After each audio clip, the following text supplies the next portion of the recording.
Hello, beautiful beings of light. I'd like to offer a little bit of wisdom from the Gospel of Philip. Anybody that's been around me, knowing that I'm an ancient Aramaic wisdom keeper and a Gnostic wisdom keeper, at least that's what I've been calling myself for 30 years, but to know that a lot of the depth of the Yeshua teachings weren't included in the Bible. People could say, yeah, well, these are all pushed off and these were decided that they didn't fit, and all I can really say to that is, bless your heart, I love you. You might want to study that for real outside of the dogma of whatever religion you're researching it within.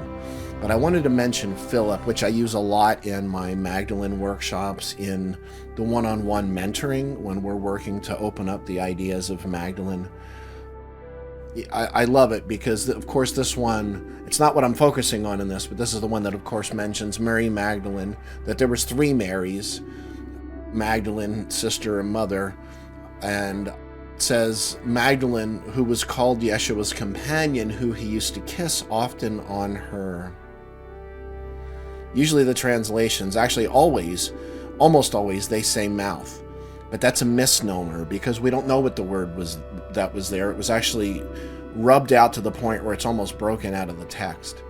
So we don't actually know. Some people have actually put other words in that place that you could imagine, but we don't know. Mouth is simply a guess. It's probably correct, but we don't know.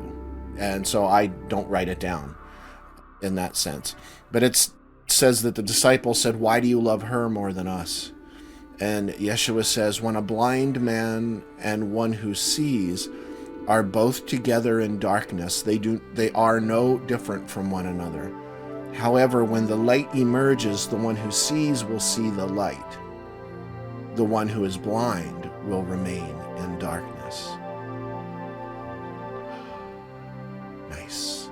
So this is a quote from the Gospel of Philip, Syriac text.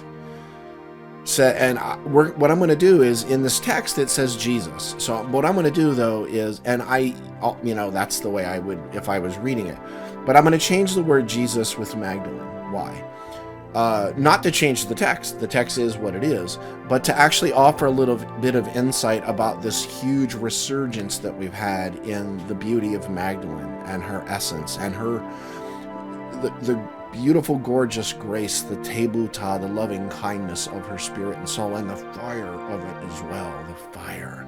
Something that was so stifled in the Christian teachings and consciously removed. We know it was consciously removed because it's there. It's notated that she was consciously removed. So what I'm going to do is turn Jesus into Magdalene here and think, wow, maybe she is coming to me. Maybe she is showing up. Maybe her voice, her presence, her essence is seeking to come through me. Magdalene took them all by stealth, for that she did not appear as she was, but only in the manner in which they would be able to see her. She appeared to them all. She appeared to the great as great, to the small as small, to the angels as an angel, and to men as a man. Because of this, her word hid itself from everyone. Some indeed did see her, thinking, though, that they were seeing themselves. Yeshua, as well as Maria Magdalita, this is exactly how they're both emerging through us right now, as us. The realization that if you have something that needs to be said, whether it comes through in some kind of fiction, quote-unquote novel, whatever it may be, it's time to say that. This is an aspect of the second coming.